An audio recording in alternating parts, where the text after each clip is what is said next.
Hey y'all, I'm super excited to be back sharing with you all a craft space organized with me. So I have shared a little bit on my Instagram stories and my Instagram post about this, but basically I had these four bins, these four white bins that are sitting on my desk that I'm going through now. I had these sitting right above, they were hanging on a bar, and I got them from IKEA like several years ago. And while they were really, I'd say it was mostly convenient to like grab things out of there and be able to see things just kind of hanging out on top. For the most part, there were a lot of things hidden underneath that was really hard for me to see. So I mentioned in my Instagram stories that I've switched to all acrylic bins.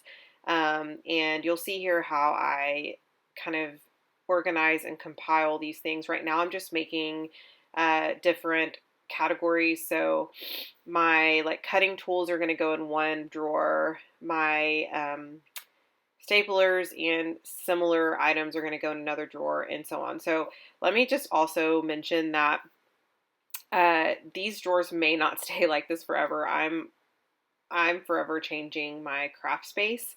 I just felt like, the drawers that I bought, and I'm going to show you those here in just a second, but the drawers that I bought are going to stick out just as far as those white bins, but they are going to hold probably 10 times more product. So it's all about for me like convenience, because if I can't see it, I honestly, there they are right there. And I'm going to link those down below. But honestly, convenience is a big thing for me. And also, if I can't see the product, it probably will not get used. And those white bins, while I had a good ride with those, I feel like at this point I need to move on and use something a little different. So right now I have plenty of drawers to add some of these products that I probably don't even use all the time. For instance, those acrylic blocks, I use maybe a two out of there. And so I could potentially purge or put away those other ones, but for now I have enough room to keep those there.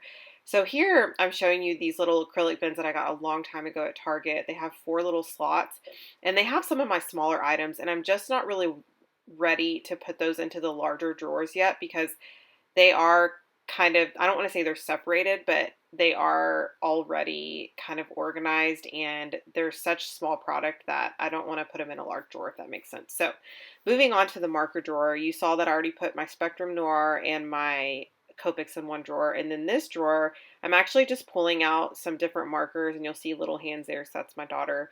Anytime I'm in my craft room, she finds me, which is fine because she'll come in and she'll start crafting too. And a lot of the reasons why she likes art is because she sees me do it. But I put some just random markers in that other drawer. And like I said, I may not like 100% keep it like that, but that's kind of what I'm looking at doing right now. And I tested all of those markers before I actually put them in there. Not all of them, just the ones I wasn't sure about. So now moving on to the ephemera, and you'll see there's two drawers sitting next, two smaller drawers. So these particular acrylic drawers have four large drawers and two small ones at the top. The two small ones at the top are a little harder for me to I guess, organize, just because I'm trying to figure out exactly what I want to put in those. So for now, I have journaling cards and tags. So you may notice that I'm actually emptying like some mini acrylic drawers into these larger ones, and they do make a difference because I think I could probably fit three of the mini ones into one larger one, but I am still keeping some categories. So let me go through those real quick. One category is kind of I'm going by style. So one category is like kind of your crepe paper Maggie Holmes, like that sort of style. Another style is more like Studio Calico Ali Edwards. Another bin, or another drawer, I should say, is, let's see, oh, my DIY embellishments, and that was a large drawer, and you'll see me kind of pull that out here and there. And then this drawer, this is a smaller drawer, which I'm really glad. I was really kind of afraid to do this, to be honest, but I'm actually punching out all of my chipboard, and I honestly wasn't even sure if I was going to do this. This was kind of impulsive. I found a few little, individual pieces of chipboard, and so I went ahead and stuck them in this drawer, and I thought, well, I don't think I have a ton of chipboard to where I would fill up this drawer pretty quickly. And I actually punched all of that chipboard, and look how I just really feel like it saved so much space. Like that chipboard took up quite a bit of a bin that I had, because I had stood them up and I had them labeled like with a tab on each of them. in sections, and I had like puffy stickers, the chipboard, I had some labels, I had, let's see, alpha stickers, and you'll see that I'll also organize those as well. But I just felt like it saved so much room to put that chipboard into that smaller bin there at the top. So as I go, I'll kind of pull the bins here and there because I'm going to be organizing. So that's not going to be the only time you see these drawers. Plus, at the end, I'm going to show you like 2 different close-ups of these drawers. So I'm just speeding it up for the sake of time at this point, just because I'm going to do a lot of repetitive things. So you'll see me again. I pulled out that Studio Calico drawer, and I'm just going to call it that for now, just because it's mostly that style. What I mean by that is it's more simple, like linear. There are, I know that little hot air balloon probably does not look simple, but that came in a Studio Calico kit a long time ago, and I do remember that pretty specifically. So anything that's come in kits, documenter kits or Traveler's Notebooker, and I got a ton of stuff from their Black Friday sale. So if y'all want to see a haul on that, I haven't even put those things away yet, so that's going to be probably part of part 2, but I can also show you guys a haul in a different video. The other bin that I just put away, or the one actually that I'm going through right now, I put it away and then I pulled it back out, is more of my crepe paper style. Lots of florals, lots of pinks, like brighter pinks and soft pinks. And so that's partly like how, so I think that's how my brain works whenever I'm crafting, is like style.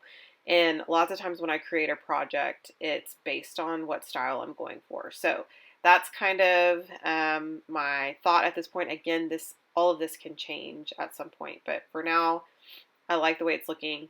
A lot of things I'm not purging. Let me rephrase. A lot of things that I'm actually not using or not putting in these bins, I've set aside for my daughter.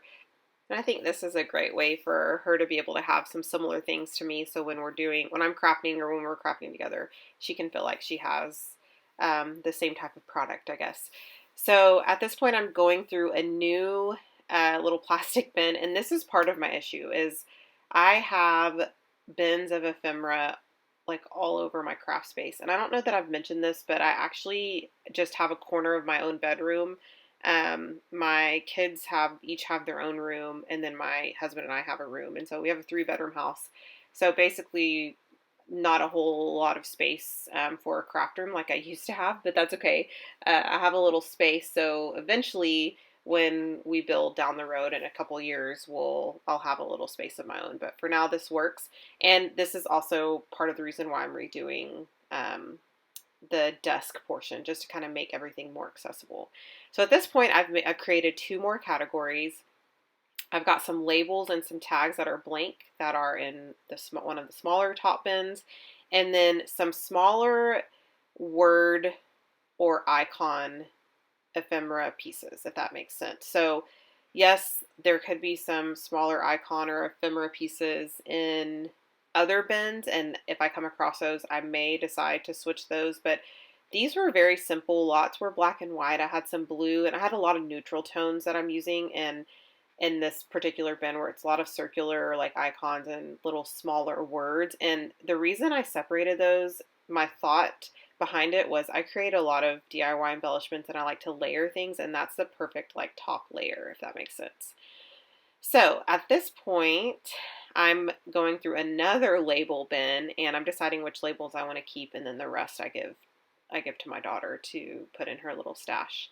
I also just redid her little craft closet, and I feel so much better about that. And I actually feel better about adding things to it versus like before I didn't want to add anything to that just because it was a giant mess. But at this point, I feel like I can add a few things to her little bins so that she can have some more of a variety. So I'm just pulling, like I said, the ones that I use the most are going to be, I wouldn't even say neutral tones. I definitely kept a lot of black and navy, but I also reach a lot for like the pink ones. So any of the shorter pink labels that I could find, I kept. And then some of the longer ones and the skinnier ones, I just kind of did away with. At this point, I have 2 bins. I have an alpha bin and then I have a tiny text bin. The tiny text one did not fit my Tim Holtz stickers, so I'm actually just going to go ahead and cut those out, which they worked perfectly after that. And then any alpha stickers that need to be cut down, I'm going to have keep some in a separate spot, which is totally fine. And I have some, I think they're the Alex drawers. I think that's what they're called. I have a tall, skinny one that I can also, that has lots of room that I could also store some of those in. And that might be part of part two. At this point, I'm doing puffy stickers and I think some enamel dots, if I can remember correctly. And then I also decided to have a separate spot for cork just because, one, I love cork a lot and I feel like I'm always fishing for it. And while this isn't going to be full, I do feel like when I do create little cork pieces, this would be a perfect spot to keep all of those. And I think I want to do a closer look at some of these drawers. And so I'm going to show you guys just kind of a quick glance, and then I'm actually going to go through all of the drawers individually. So here I'm going to show you, stay tuned for a closer look actually. I'm just going to pull them out and kind of show you so you can get a good idea from more of like a sky view, if that makes sense. And then I'm going to show you one that's more head on. This is more of a stable view, so if you have trouble with like people moving a camera around, this would be the view for you. And I'm just quickly going through these mainly because you've seen me pull them in and out several times, but I went through the first two, which have more of my like decorative and ephemera. My third drawer has like some tags, journaling tags, and then regular tags, ink, markers, and then my stamping, any other like stamping product, I guess. This has more of my tools. And again, some of these could change because like I said, some of these things don't need their own drawer because I don't use them as often. But for now, this is how I'm going to keep it just because these are probably the things I reach for the most. Here is a little bit more of a front view of these things. So again, I'm showing you, I have the bottom one is alphas, then the next one up is tiny text, then regular stickers, then you have puffy stickers, and then labels, showing you that there, and then cork, which is kind of sad, honestly. I need to add more cork to that. And I think because I use it so much, I've bought cork quite a bit, but the cork is going to always remain one of my favorite things. Then, I don't think I mentioned this earlier, but that's more of my delicates drawer, or intricate pieces, so it's like the doilies and other intricate pieces. Then I have the more of the Studio Calico-ish and Allie Edwards drawer, then my DIY embellishments, and then I just showed you more of like the, what am I trying to say? Like Maggie Holmes crepe paper, then chipboard, and then I'm showing you now the circular like little pieces that have text on them, and then they're not all circular, but a lot of them are. Then my stamp blocks, which no human needs that many, and then you have my most used inks, then Copics and like more coloring type markers, and then the ones above that are like highlighters and other random pens. Tags, which I have a ton more I need to add to that, journaling spots, and then I have my tools. My scissors or cutting tools down below, or more my sharp tools, I guess. And then this is kind of random, but my eyelets, and then my little what do you call those little things? Binder rings, and then adhesive, more of like my staplers and hole punches. And then the top two drawers, I have just a couple of random things. I have some little roller date stamps, and then I have glue. And that is pretty much it. I hope you guys enjoyed this. Let me know if you did by giving me a thumbs up or leaving a comment. I'm going to show a part two with just some other ideas that I have kind of in my mind. So let me know if you're up for that, and I will see you guys soon. Bye.